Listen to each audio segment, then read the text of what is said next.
माघ पुनीता संगंगा, शुभ्र ज्योति समाये, सतकर्मों की वर्षा होती हरि कृपा बरसाए। पुण्य सलीला संग प्रवाहित निर्मल होती चेत, भक्ति भाव के सिंधु में तज दे माया प्रेत। हरे कृष्णा, माघ मास की पूर्णिमा का विशेष महत्व है। यह दिन केवल चंद्रमा की पूर्णता का ही प्रतीक नहीं, बल्कि आत्मा की शुद्धि और परम तत्व की प्राप्ति का भी अवसर होता है। शास्त्रों में वर्णित है कि इस दिन गंगा, यमुना और सरस्वती के संगम में स्नान करने से जन्म जन्मांतर के पापों से मुक्ति मिलती है। और इस तिथि का संबंध केवल बाहरी स्नान से ही नहीं, बल्कि अंतकरण की शुद्धि से भी जुड़ा हुआ है। पौराणिक कथाओं में माघ पूर्णिमा की महिमा अनेक प्रकार से वर्णित है। देवगण इस पावन तिथि में तीर्थों में वास करते हैं और साधक के प्रति एक शुभ कार्य का सहस्त्र गुना फल प्रदान करते हैं। व्रत, दान, पूजा और संकल्प के द्वारा जीवन को पवित्र बनाने का यह परम अवसर होता है। खास तौर पर भगवान विष्णु और भगवान शिव की उपासना इस दिन अत्यंत फलदायी मानी गई है। तो आइए प्रिय श्रोताओं, आज इस पावन अवसर की अद्भुत कथाओं का वर्णन और श्रवण करते हैं, जो न केवल हमारी आत्मा को पवित्र करेंगी, बल्कि हमें धर्म और सत्कर्म के पथ पर अग्रसर होने की प्रेरणा भी देंगी। कलयुग में जहां पाप और धर्म का प्रभाव बढ़ता जा रहा है, वहीं माघ पूर्णिमा कथा का श्रवण अमृत समान है। शास्त्रों में कहा गया है कि जो व्यक्ति श्रद्धा भाव से पुण्य काल में धर्म कथाओं का श्रवण करता है, उसके जन्म जन्मांतर के पाप नष्ट हो जाते हैं और भगवान की कृपा से सभी मनोकामनाएं पूर्ण होती हैं। इस दिन जो व्यक्ति पवित्र नदियों में स्नान ना कर पाए, लेकिन अगर वह व्यक्ति सच्चे मन से भगवान की कथा सुन ले, तो वह बिना स्नान किए भी वही पुण्य प्राप्त कर लेता है, क्योंकि कथा श्रवण से आत्मा शुद्ध होती है और जहाँ धर्म चर्चा होती है, वहाँ स्वयं नारायण भगवान का वास होता है। और आप भी अपने जीवन में नारायण भगवान का आशीर्वाद पाने के लिए वीडियो को लाइक करके कमेंट बॉक्स में नारायण भगवान की जय जरूर लिख दीजिएगा। प्राचीन समय की बात है। काशी नगरी में दयानिधि नामक एक निर्धन ब्राह्मण रहता था। वह अत्यंत धार्मिक प्रवृत्ति का था और सदैव भगवत भक्ति में लीन रहता था, परंतु निर्धनता के कारण वह भोजन भी बड़ी कठिनाई से जुटा पाता था। फिर भी वह ईश्वर की महिमा पर अटूट विश्वास रखता था और माघ मास में गंगा स्नान और दान पुण्य का विशेष रूप से पालन करता था। एक दिन दयानिधि बहुत ही चिंतित था। उसने सोचा, इस बार माघ पूर्णिमा आ रही है, किंतु मेरे पास तो दान करने के लिए कुछ भी नहीं है। आखिर मैं क्या करूं? उसी रात उसे एक दिव्य स्वप्न आया। एक तेजोमय ऋषि स्वप्न में प्रकट हुए और बोले, वत्स, जो भी सच्चे मन से पुण्य की कामना करता है, उसे ईश्वर अवश्य ही सहायता प्रदान करते हैं। इस पूर्णिमा पर तुम जो भी श्रद्धा पूर्वक दान करोगे, वह सहस्त्र गुना होकर लौटेगा। सुबह होते ही दयानिधि ने अपने घर में देखा तो उसे आंगन में कुछ मुट्ठी भर अनाज और पुराने वस्त्र मिले। उसने सोचा, यही मेरी श्रद्धा की परीक्षा है। वह गंगा तट पर गया और स्नान किया और वहां पर एक भूखे साधु को अपना अन्न और धुले हुए वस्त्र दान कर दिए। जैसे ही उसने यह दान किया, उस साधु का स्वरूप अचानक बदल गया। वह स्वयं भगवान विष्णु थे। उन्होंने प्रसन्न होकर कहा कि हे ब्राह्मण, तुमने अपनी श्रद्धा और निष्काम भाव से जो कुछ भी दान दे दिया है, वह मुझे प्रिय लगा। अब मैं तुम्हें वरदान देता हूँ कि तुम्हारे घर में कभी अन्न धन की कमी नहीं होगी। तुम्हारे कुल में आने वाली पीढ़ियां भी धर्म का पालन करेंगी। जैसे ही भगवान अंतर्ध्यान हुए, उधर दयानिधि ब्राह्मण के घर में अपार संपत्ति का भंडार प्रकट हो गया। वह केवल धनी ही नहीं, बल्कि धर्म और सेवा में भी अग्रणी बन गया। तो इस कथा से हम सभी को शिक्षा मिलती है कि माघ पूर्णिमा का स्नान और दान केवल लौकिक लाभ ही नहीं, बल्कि आत्मिक उन्नति भी प्रदान करता है। सच्चे मन से किया गया पुण्य कर्म भगवान को समर्पित हो जाता है और जीवन में सुख समृद्धि लाता है। नंद गांव में चंद्रमा की शीतल किरणें चारों ओर लोक फैला रही थी। गोलोक वासियों के आंगन में दीपों की मुदु ज्योति झिलमिला रही थी। नंद भवन में मैया यशोदा अपनी गोद में नन्हे कान्हा को सुलाने का प्रयास कर रही थी, किंतु बाल गोपाल की चंचल आंखों में नींद ही नहीं थी। माँ, क्या तुम जानती हो कि माघ पूर्णिमा का कितना बड़ा महत्व है? श्री कृष्ण ने अपने मधुर स्वर में कहा। तब मैया यशोदा स्नेह भरी दृष्टि से अपने लल्ला को निहारते हुए मुस्कुराई। लल्ला, तू ही तो सब कुछ जानता है, तू ही बता इस पावन तिथि का रहस्य क्या है? तब श्री कृष्ण ने मंद मंद मुस्कान के साथ अपनी मोहक वंशी के साथ खेलते हुए कहा, माँ, यह कथा सुनने से समस्त पाप नष्ट हो जाते हैं, जीवन में सुख समृद्धि आती है और अंत में परम धाम की प्राप्ति होती है। आओ मैया, मैं तुम्हें एक दिव्य कथा सुनाऊं जो माघ पूर्णिमा के पुण्य का प्रणाम है। और तब यशोदा मैया ने प्रेम पूर्वक अपने कान्हा को गोद में बिठाया और फिर श्री कृष्ण ने अपनी मधुर वाणी में उस दिव्य कथा का आरंभ किया। सौभाग्य की प्राप्ति के लिए स्त्रियों को 32 पूर्णमासियों का व्रत करना चाहिए। इस व्रत के करने से स्त्रियों को सौभाग्य संपत्ति मिलती है। यह व्रत अचल सौभाग्य देने वाला और भगवान शिव के प्रति मनुष्य मात्र की भक्ति को बढ़ाने वाला है।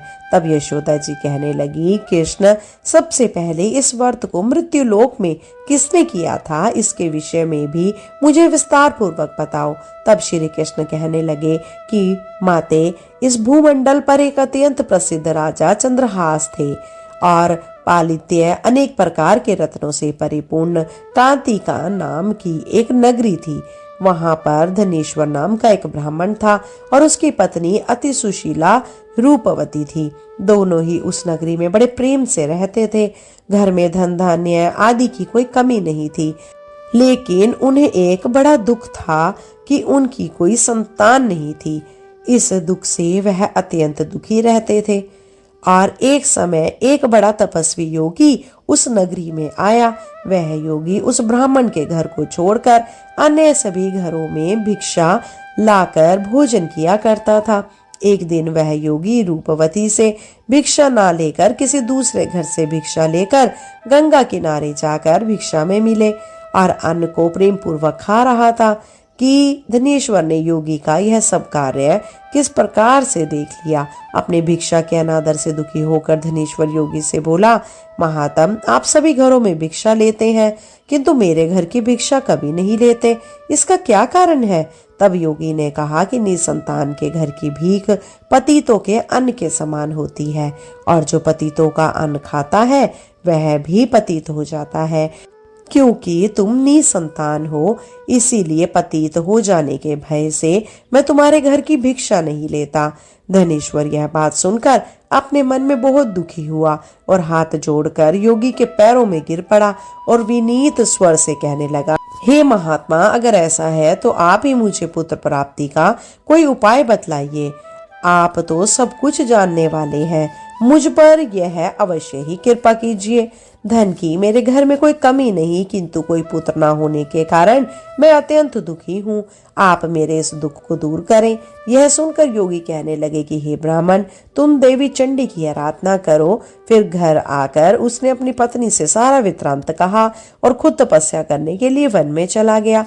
वन में जाकर उन्होंने देवी चंडी की उपासना की और उपवास किया। चंडी देवी ने 7वें दिन उसको स्वप्न में दर्शन दिए और कहा कि हे धनेश्वर, जा, तेरे पुत्र होगा, परंतु वह 16 वर्ष की आयु में ही मृत्यु को प्राप्त हो जाएगा। अगर तुम दोनों पति पत्नी 32 पूर्णमासियों का व्रत विधि पूर्वक करोगे तो वह दीर्घ आयु होगा। जितनी तुम्हारी सामर्थ हो आटे के उतने दिए बनाकर शिव जी का पूजन करना, किंतु पूर्णमासियों को 32 की संख्या पूरी हो जानी चाहिए। प्रातः काल होने पर इस स्थान के पास ही तुम्हें एक आम का एक वृक्ष दिखाई देगा। उस पर चढ़कर तुम एक फल तोड़कर जल्दी अपने घर चले आना और अपनी पत्नी से सारा वृत्तांत कहना। ऋतु स्नान के बाद वह स्वच्छ होकर श्री शंकर जी का ध्यान करके उस फल को खा लेगी। तब शंकर भगवान की कृपा से उसको गर्भ ठहर जाएगा।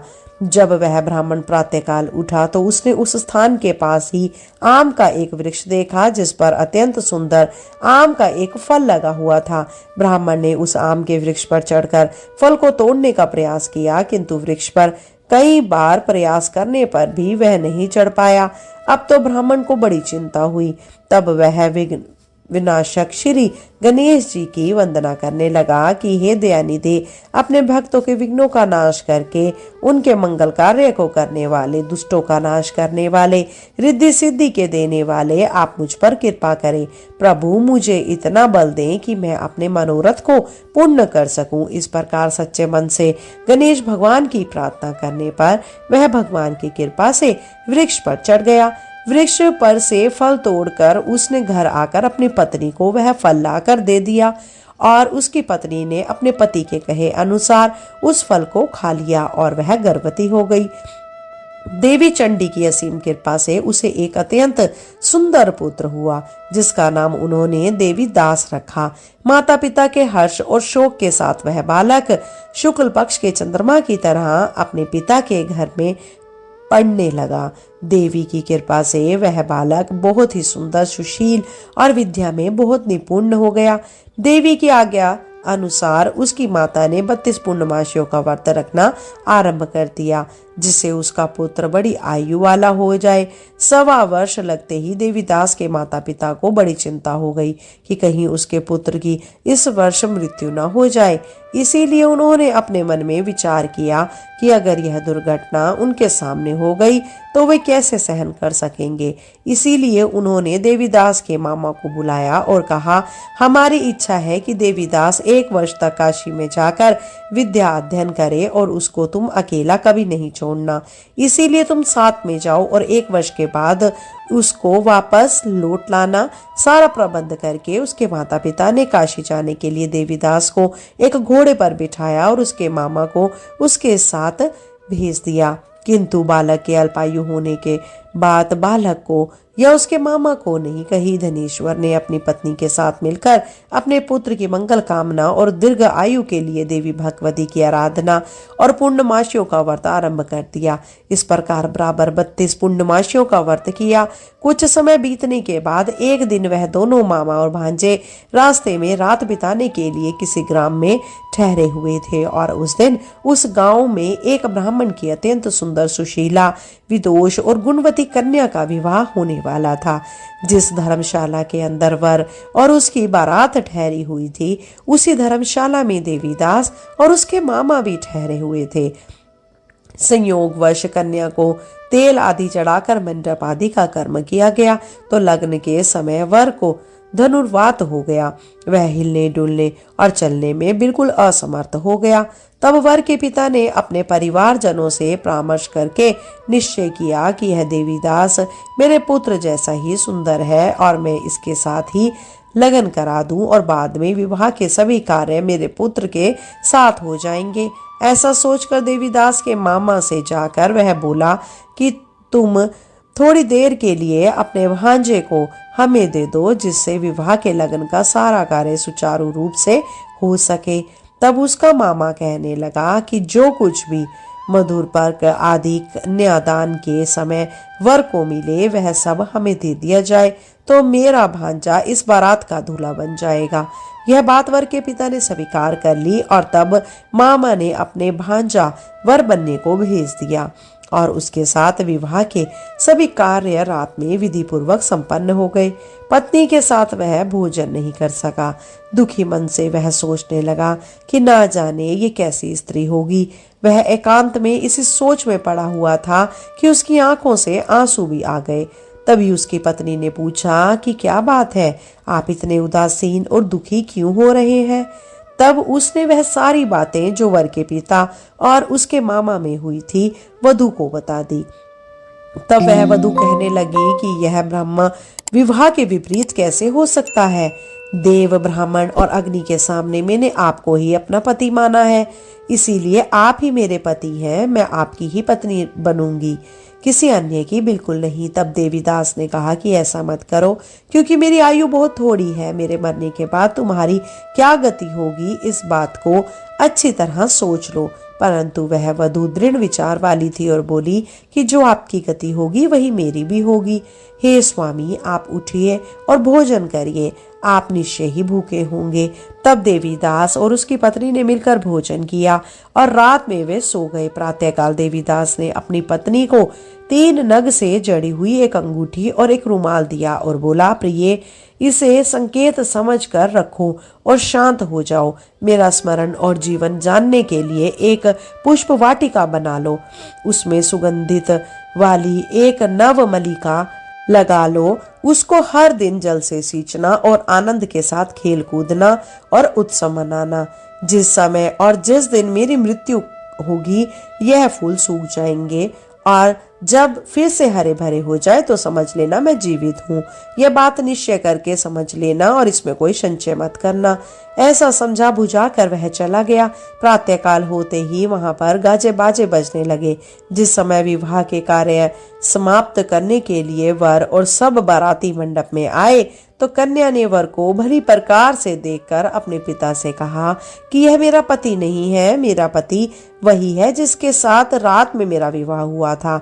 इसके साथ ही तो मेरा विवाह नहीं हुआ है। अगर यह वही है तो बताइए कि मैंने इसको क्या दिया था और रात में हमारे बीच में क्या गुप्त बातें हुई थी। वो सब बताई। पिता ने उसके कहे अनुसार वर को बुलवाया। कन्या की सारी बातें सुनकर वह कहने लगा कि मैं कुछ नहीं जानता। इसके बाद वह लज्जित होकर अपना समूह लेकर चला गया और सारी बारात भी अपमानित होकर वहां से लौट गई। भगवान श्री कृष्ण आगे बोले, हे माते, इस प्रकार देवीदास काशी विद्या पढ़ने के लिए चला गया। जब कुछ समय बीत गया तो काल से प्रेरित होकर एक सांप रात के समय उसको डसने के लिए वहां पर आया। उस विषधर के प्रभाव से उसके बिस्तर के चारों ओर से विष की ज्वाला से वह बिस्तर विषैला हो गया, परंतु वर्तराज के प्रभाव से उसको वह सांप काट नहीं पाया, क्योंकि पहले ही उसकी मां ने 32 पूर्णमासी का व्रत रखा था। इसके बाद मध्याह्न के समय स्वयं का वहां पर आया और उसके शरीर से उसके प्राणों को निकालने का प्रयास करने लगा, जिससे वह मूर्छित होकर धरती पर गिर पड़ा। भगवान की कृपा से उसी समय देवी पार्वती के साथ श्री शंकर जी भी वहां पर आ गए। उसको मूर्छित दशा में देखकर देवी पार्वती ने भगवान शिव से प्रार्थना की कि हे प्रभु, इस बालक की माता ने पहले 32 पूर्णिमासी का व्रत किया था, जिसके प्रभाव से हे भगवान अब आप इसको प्राण दान दे दीजिए। देवी के कहने पर भक्तवश भगवान ने उस बालक को प्राण दान दे दिए और व्रत के प्रभाव से काल को भी पीछे हटना पड़ा और देवीदास स्वस्थ होकर बैठ गया। उधर उसकी पत्नी उसके काल की प्रतीक्षा किया करती थी। एक दिन उसने देखा कि उस पुष्प वाटिका में पत्र पुष्प कुछ भी नहीं हो रहे, सब कुछ सूख कर नष्ट हो गए हैं। तो उसे बड़ा आश्चर्य हुआ, किंतु कुछ ही क्षण में वह सब वाटिका पहले की तरह हरी भरी हो गई। तब वह समझ गई कि उसके पति पुनर्जीवित हो गए हैं। यह देखकर वह बहुत प्रसन्न होकर अपने पिता से कहने लगी, पिताजी, मेरे पति जीवित हैं, आप उनको ढूंढिए। जब 1.25 वर्ष हो जाएगा तो देवीदास भी अपने मामा के साथ काशी से वापस अपने घर के लिए चल पड़ा। उधर उसके ससुर उसको ढूंढने के लिए घर से जाने ही वाले थे कि वह दोनों मामा भांजे वहीं पर आ गए। उसको आया देखकर उसका ससुर बड़ी प्रसन्नता के साथ उसे अपने घर ले गया। उस समय नगर के वासी भी वहां इकट्ठा हो गए और फिर सबने निश्चय किया कि अवश्य ही इस बालक के साथ इसी कन्या का विवाह हुआ था। उस बालक को जब कन्या ने देखा तो पहचान लिया और कहा कि यह वही है जो संकेत करके गए थे। फिर सब कहने लगे कि भला हुआ जो यह आ गया, और तब सब नगरवासियों ने खूब आनंद मनाया। कुछ दिन के बाद देवीदास अपनी पत्नी और अपने मामा के साथ अपने ससुर के घर से बहुत सारे उपहार लेकर अपने घर की ओर चल पड़ा।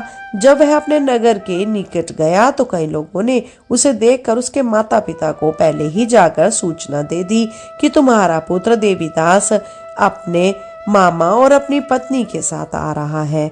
ऐसा सुनकर पहले तो उन्हें विश्वास ही नहीं हुआ, किंतु जब और लोगों ने भी आकर उनकी बात का समर्थन किया तब उन्हें बड़ा आश्चर्य हुआ। इतने में ही देवीदास ने अपने घर पहुंच गया और देवीदास ने अपने माता पिता के चरणों में सिर रखकर प्रणाम किया और उसकी पत्नी ने भी अपने सास ससुर के चरणों को स्पर्श किया तो माता पिता ने अपने पुत्र और पुत्र वधू को अपने हृदय से लगा लिया और सबकी आंखों से प्रेम के आंसू बहने लगे। अपने पुत्र और पुत्र वधू के आने की खुशी में धनेश्वर ने बड़ा भारी उत्सव किया और ब्राह्मणों को भी बहुत सा दक्षिणा देकर प्रसन्न किया। भगवान श्री कृष्ण कहने लगे, माते, इस प्रकार धनेश्वर 32 पूर्णमासियों के व्रत के प्रभाव से पुत्रवान हो गया। जो भी स्त्रियां इस व्रत को करती हैं वे जन्म जन्मांतर के भी वेद्यव का दुख नहीं भोगती और सदैव सौभाग्यवती रहती हैं। यह मेरा वचन है, इसमें कोई संदेह नहीं। यह व्रत पुत्र पत्रों को देने वाला और संपूर्ण मनोकामनाओं को पूर्ण करने वाला है। 32 पूर्णमासियों के व्रत करने से वृत्ति की सारी इच्छाएं भगवान की कृपा से पूर्ण हो जाती हैं। बोलिए श्री विष्णु भगवान की जय। श्रोताओं, मैं आशा करती हूँ आपने इस कथा का आनंद लिया होगा। अगर आपको यह कथा अच्छी लगी हो तो कृपया करके वीडियो को लाइक करके शेयर करें और साथ ही आप अगर चैनल पे नए हैं तो कृपया करके सब्सक्राइब अवश्य करें। आज के लिए इतना ही। शीघ्र मिलते हैं नई वीडियो और नई जानकारी के साथ। जब तक के लिए जय श्री कृष्ण। राधे राधे।